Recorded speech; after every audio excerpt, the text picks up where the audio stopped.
Hi friends, ఈరోజు వార్తల్లో నిలిచిన కరెంట్ అఫైర్స్లోని మొదటి అంశం, ప్రపంచంలో అత్యంత రద్దీగా ఉండే 10 విమానాశ్రయాల్లో ఢిల్లీకి చోటు దక్కించుకుంది ఢిల్లీలోని అంతర్జాతీయ విమానాశ్రయం.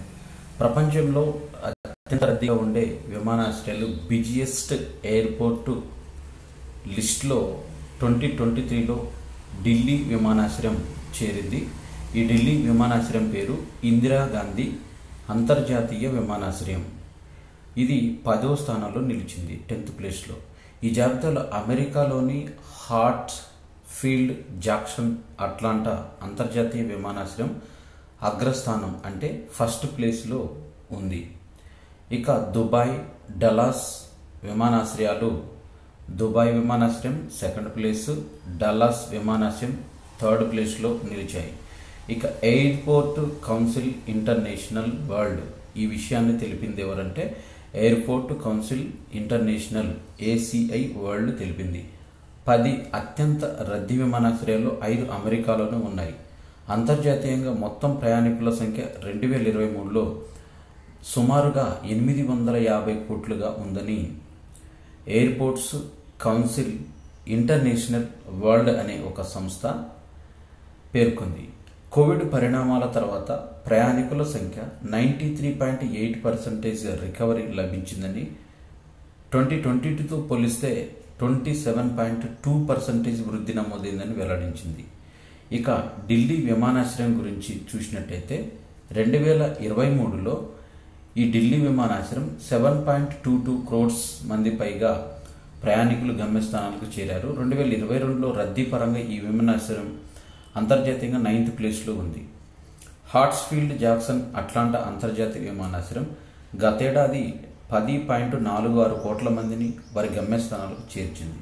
ఇక థర్డ్ ప్లేస్లో ఉన్న దుబాయ్ అంతర్జాతీయ విమానాశ్రయం 8.69 crores, డల్లాస్ ఫోర్త్ వర్త్ అంతర్జాతీయ విమానాశ్రయం 8,17,00,000 మందిని 2023లో ప్రయాణించారు. ఇక ఈ జాబితాలో లండన్ హిత్రో విమానాశ్రయం 4th ప్లేస్లో నిలిచింది. లండన్లోని హిత్రో ఇంటర్నేషనల్ ఎయిర్పోర్ట్ 4th ప్లేస్లో నిలిచింది. టోక్యో హనెడా 5th ప్లేసు, డెన్వర్ విమానాశ్రయం 6th ప్లేసు, ఇస్తాంబుల్ విమానాశ్రయం 7th ప్లేసు, లాస్ ఏంజలీస్ అంతర్జాతీయ విమానాశ్రయం 8th ప్లేసు, షికాగో ఓహెర్ అంతర్జాతీయ విమానాశ్రయం 9th ప్లేస్లో ఉన్నాయి. ఇక రద్దీ పరంగా అగ్రగామిగా 10 విమానాశ్రయాలు మొత్తం అంతర్జాతీయ ప్రయాణికుల్లో 10% మంది, అంటే 80,06,00,000 మంది గమ్యస్థానాలకు చేర్చాయని, 2022తో పోలిస్తే ఈ సంఖ్య 19.18 అధికంగా ఉన్నట్టు ఈ వివరాలను airport council of internationals world అనే సంస్థ ఈ జాబితాను తయారు చేసింది. ఇక 349 రూపాయలకే విమాన ప్రయాణం అంటూ వార్తల్లో నిలిచింది తేజ్పూర్. అస్సాంలోని లిలబారి నుంచి తేజ్పూర్కు ఈ ఛార్జీ 349 మాత్రమే విమానాశ్రయంలో ప్రయాణించడానికి. అయితే మొత్తంగా ఇందులో 150 బేస్ ఛార్జీ కాగా కన్వీనియన్స్ ఛార్జీ కింద 199 రూపాయలు మాత్రమే వసూలు చేస్తున్నారు ఇందుకు అదనంగా. అయితే ఇవేమి రోజువారీ సర్వీసులు కావని వారు తెలిపారు. ఒక్క మార్గంలోనే కాదు, 1000 కంటే తక్కువ బేస్ టికెట్ ధరతో దేశంలో పలు విమాన సర్వీసులు అనేవి నడుస్తున్నాయి. ఈ విమానాలని ప్రాంతీయ విమాన అనుసంధాన పథకం, దీనికి ఒక పథకం కేంద్ర ప్రభుత్వం ప్రవేశపెట్టింది. ఇది ప్రాంతీయ విమాన అనుసంధానత పథకం, ఉడాన్ పథకం కింద కార్యకలాపాలు అనేవి సాగిస్తున్నాయి. ఈ పథకం కింద విమానయాన సంస్థలకు పలు ప్రోత్సాహకాలు లభిస్తుంటమే ఈ చౌక ధరలకు కారణమని ఈ వివరాలను తెలిపింది ఎవరంటే ట్రావెల్ పోర్టల్ ఐక్సిగో అనే ఒక సంస్థ ఈ వివరాలను తెలిపింది. ఒక వ్యక్తికి 1000 రూపాయల కంటే తక్కువ బేస్ ఛార్జీస్తో దేశంలో 22 విమాన మార్గాలు ఉన్నాయని, లిలాబరి తేజ్పూర్ల మధ్య అత్యల్పంగా 150 బేస్ ఛార్జీతో అలయన్స్ ఎయిర్ అనేది ఈ విమాన సర్వీసులను అందించే సంస్థ పేరు అలయన్స్ ఎయిర్స్ నడుపుతుంది. దీంట్లో ఇక్సిగో ఈ వివరాలను వెల్లడించింది. టికెట్ బుకింగ్ సమయంలో బేస్ ఛార్జీకి అదనంగా కన్వీనియన్స్ ఛార్జీ వసూలు చేస్తారు. ఈ ప్రాంతీయ అనుసంధాన పథకంలో నడిచే విమానయాల సముదాయం సమయం దాదాపుగా 50 నిమిషాలుగా ఉంటుందని, ఇది 150 నుంచి 199 బేస్ ఛార్జీలు ఎక్కువగా ఉన్నాయి. ఈశాన్య రాష్ట్రాల్లో ఉన్నాయి. దక్షిణాదిలో ఈ శ్రేణి ధరలు బెంగళూరు టు సేలం 525 రూపాయలు, కొచ్చి టు సేలం మార్గాల్లో ఉన్నాయి. ఇక గువాహటి, షిల్లాంగ్ల మధ్య బేస్ టికెట్ ధర 400 రూపాయలుగా ఉంది. భారత ఆర్థిక వ్యవస్థ మూడో ఆర్థిక వ్యవస్థగా మారినప్పటికీ పేదరికం అనేది భారతదేశం నుంచి ఇప్పట్లో అంతగా పోదని RBI, reserve bank of India మాజీ గవర్నర్గా పనిచేసిన గవర్నర్ దువ్వూరి సుబ్బారావు తెలిపారు. అంటే 2029 నాటికి ప్రపంచంలో మూడో అతిపెద్ద వ్యవస్థగా అవతరించినప్పటికీ పేద దేశంగానే భారతదేశం మిగిలిపోతుందని ఆర్బీఐ మాజీ గవర్నరు దువ్వూరి సుబ్బారావు అన్నారు. ఈయన అభివృద్ధి చెందిన దేశంగా మారాల్సిన అవసరం లేదని సౌదీ అరేబియాను ఉటంకించారు. తాము తిరిగి అధికారంలోకి వస్తే 2029 నాటికి భారత ప్రపంచంలో మూడో అతిపెద్ద ఆర్థిక వ్యవస్థగా అవతరిస్తుందని ప్రధాని మోదీ చెప్పిన విషయాన్ని ప్రస్తావిస్తూ ఈ అంశంపైన సంబరాలు చేసుకోవాల్సిన అవసరం లేదని అన్నారు. టెహరాన్లో అదుపులోకి 17 మంది భారతీయ నౌకా సిబ్బందిని తీసుకున్నారు. దీంట్లో 17 మందిని భారతీయ నౌకా సిబ్బందిని అదుపులోకి తీసుకున్నారు. ఇరాన్ రాజధాని టెహరాన్లో ఇరాన్ విదేశాంగ మంత్రితో మాట్లాడిన జయశంకర్ పాక్ జాతీయులు మాత్రం విడుదలయ్యారని ఈ సందర్భంగా తెలిపారు. దీంట్లో నౌకలో మొత్తం 25 మంది సిబ్బంది ఉండగా దీంట్లో 17 మంది భారతీయులు ఉండటం విశేషం. ఈ క్రమంలో వారిని విడిపించేందుకు విదేశీ వ్యవహారాల శాఖ మంత్రి అయిన ఎస్ జయశంకర్ ఆదివారం ఇరాన్ విదేశాంగ మంత్రి హుసేన్ అమీర్ అబ్దుల్లా హియాన్తో మాట్లాడారు. భారతీయులను విడుదల చేయాలని కోరారు. అబ్దుల్లా హియాన్ సానుకూలంగా స్పందించారని, మరోవైపు నౌకలను పాకిస్తానీయులు విడుదల చేస్తున్నట్టు ఇరాన్ ప్రకటించింది. ఈ నెల 22న పాకిస్తాన్ ప్రధాని షహబూజ్ షరీఫ్ ఇరాన్లో పర్యటించిన నేపథ్యంలో ఈ ప్రకటన వెలువడటం గమనార్హం. సింగపూర్ ప్రధాని పదవిని వీడనున్న లూ సీన్ లూంగ్ సింగపూర్ ప్రధాని పదవిని వీడనున్న లీ సీన్ లూంగ్ మే 15న ఆ బాధ్యతలు చేపట్టనున్న ఉప ప్రధాని లారెన్స్ వాంగ్ అత్యంత సంపన్న దేశమైన సింగపూర్కు దాదాపుగా 20 ఏళ్లుగా ప్రధానమంత్రిగా ఉన్న లీ సీన్ లూంగ్ 72 సంవత్సరాల వయసులో ఆ బాధ్యతలు వీడనున్నారు.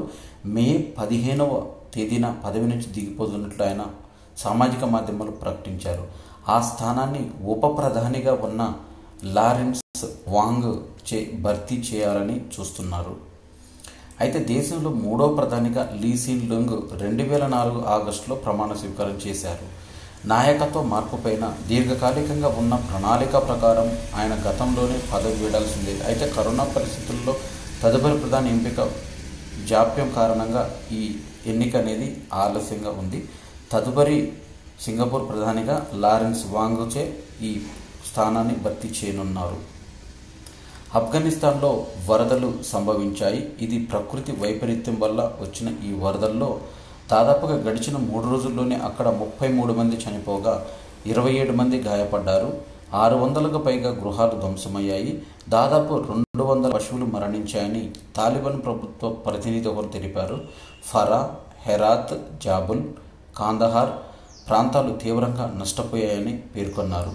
ఇక టాంజానియాలో 58 మంది వరదల కారణంగా 2 వారాల్లో 58 మంది మృతి చెందారని ప్రభుత్వ ప్రతినిధి ఒకరు తెలిపారు. దీంట్లో ఈ భవిష్యత్తులో వరదలను నివారించేందుకు కొత్తగా 14 డ్యాములను నిర్మించే ఆలోచనలో ఉన్నామని వీరు తెలిపారు. భద్రాచలం వద్ద గోదావరి పైన 2వ వంతెనను ప్రారంభించారు. దీనికి సంబంధించి కలెక్టర్ పూజలు జరిపించారు. అనంతరం ఉన్నతాధికారులు నూతన వంతెన పైన వాహనాలను నడిపారు. ఈ కార్యక్రమంలో దీన్ని భద్రాచలం సారపాక వైపు నుంచి భద్రాచలం వైపు రాకపోకల కోసం 2015 ఏప్రిల్ 1న దీన్ని కేంద్ర మంత్రి అయిన నితిన్ గడ్కరీ, అప్పట్లో రాష్ట్ర రహదారులు భవనాల శాఖ మంత్రిగా ఉన్న ఇతను 2015 ఏప్రిల్ 1న దీనికి శంకుస్థాపన చేయగా తుమ్మల నాగేశ్వరరావు ఈ వంతెన శంకుస్థాపన చేశారు. ఇది ఇప్పుడు వెలుగులోకి వచ్చింది, ప్రయాణం పూర్తయి.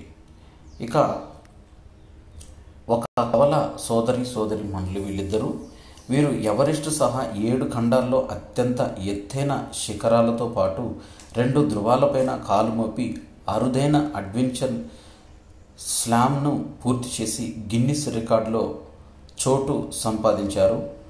వీరు చదువుల్లోనే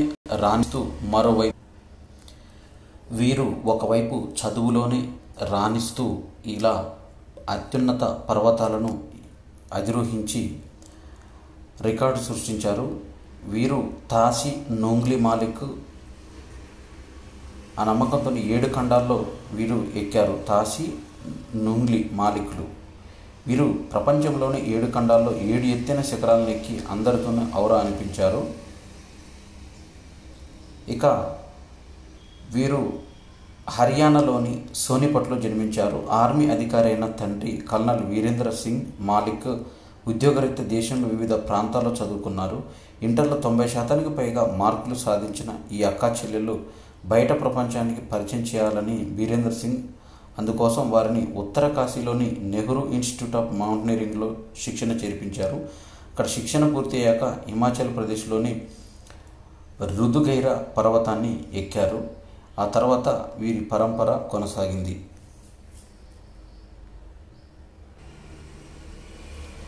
ఈ ఏడాది సాధారణం కన్నా ఎక్కువగా వానలు కురిశాయని భారత వాతావరణ శాఖ వెల్లడించింది.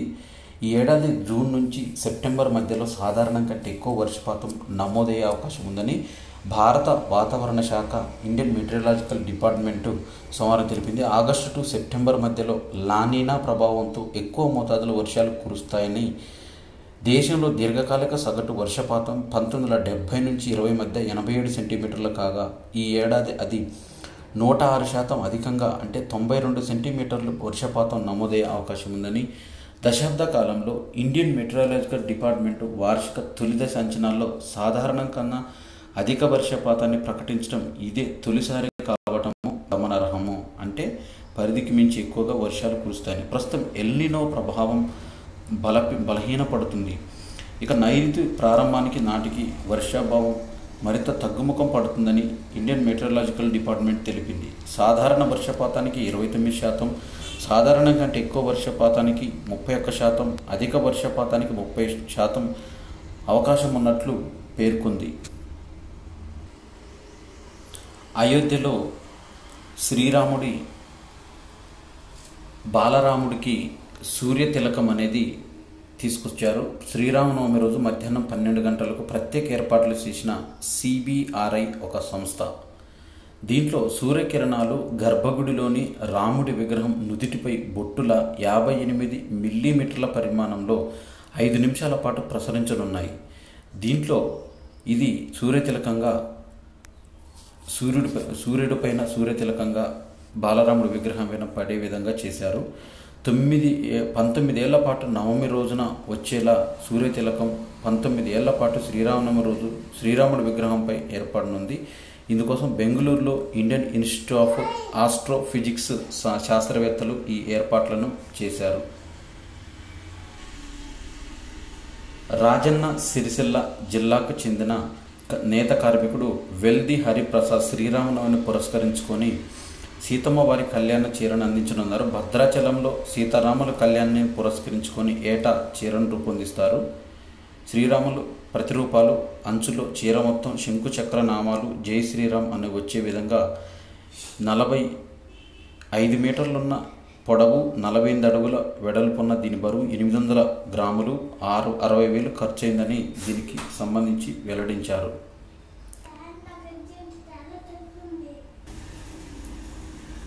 ఐపీఎల్ 17 17వ సిరీస్లో భాగంగా జరిగిన మ్యాచ్లో హైదరాబాద్ సన్ రైజర్స్ రెచ్చిపోయింది. ఐపీఎల్ అత్యధిక స్కోరు మరొకసారి రికార్డు బద్దలైంది. దీంట్లో గతంలో 277 స్కోరుతో రికార్డు సృష్టించిన సన్ రైజర్స్ తిరిగి 287 స్కోరుతో రికార్డులను తిరగరాసింది. దీనికి సంబంధించిన మ్యాచ్ నిన్నటి రోజు జరిగింది. సన్ రైజర్స్ ఇన్నింగ్స్లో 50కి పైగా పరుగులు సమర్పించుకున్న బౌలర్లు 4. ఐపీఎల్లోనే కాదు, పురుషుల టీ20లో ఇలా జరగటం ఇదే తొలిసారి. టాఫ్లీ 68, ఎస్ దయాల్ 51, ఫెర్గూసన్ 52, వైశాఖ్ 64 పరుగుల చొప్పున ఇచ్చుకున్నారు. ఓ ఇన్నింగ్స్లో అత్యధిక పరుగులు ఇచ్చుకున్న ఆర్సీబీ బౌలర్గా టాఫ్లీ చెత్త రికార్డు మూటగట్టుకున్నాడు. ఇక సన్ రైజర్స్ ఇన్నింగ్స్లో నమోదైన సిక్సర్లు 22. ఐపీఎల్లో ఓ ఇన్నింగ్స్లో అత్యధిక సిక్సర్లు రికార్డులో ఆర్సీబీ 21ని సన్ రైజర్స్ దాటేసింది.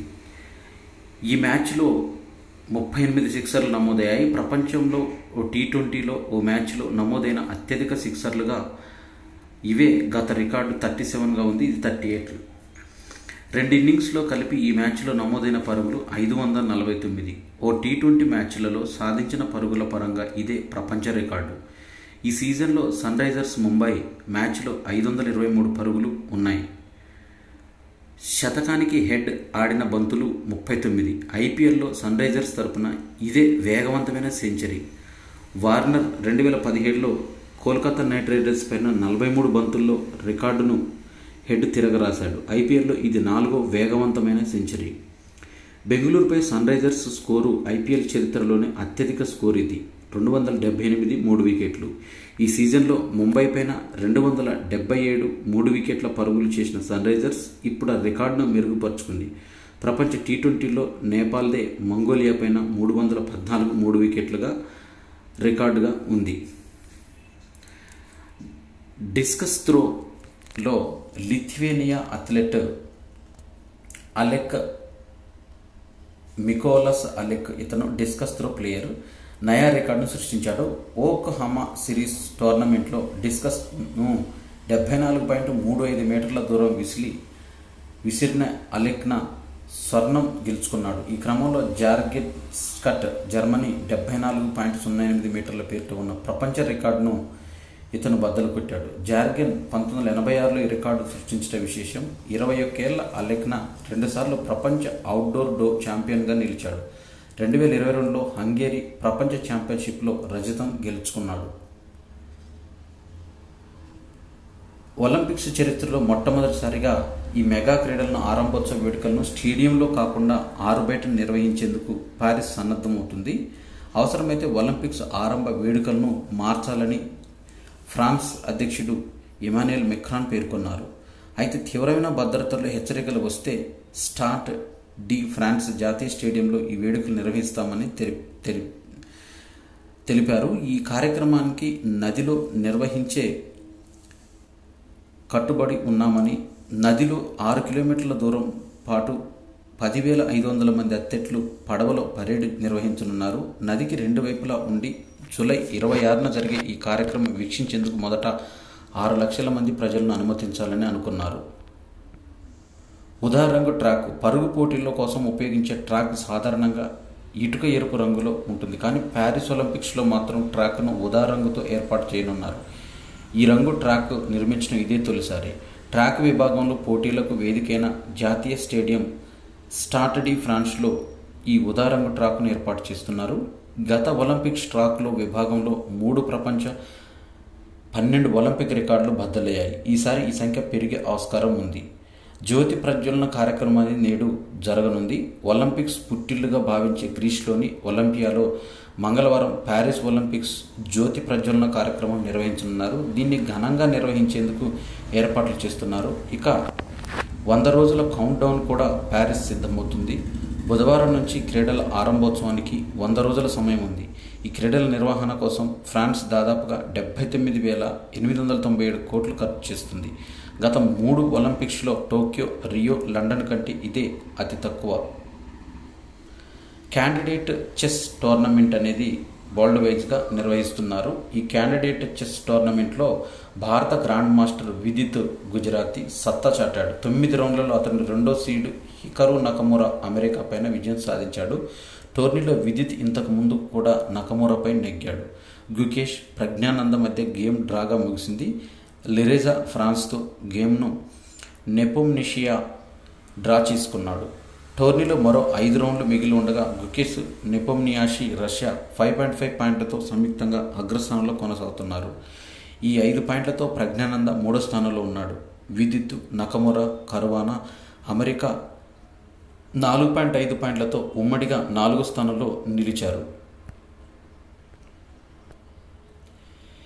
ఇవి ఏప్రిల్ 16, 2024కు సంబంధించిన కరెంట్ అఫైర్స్. ఈ వీడియో నచ్చినట్టయితే లైక్ చేయండి, షేర్ చేయండి, కామెంట్ చేయండి. నా ఛానల్ సబ్స్క్రైబ్ చేసుకోవడం ద్వారా నేను చేసే వీడియోస్ అన్నీ మీకు నోటిఫికేషన్ రూపంలో వెలువడతాయి. Thanks for watching.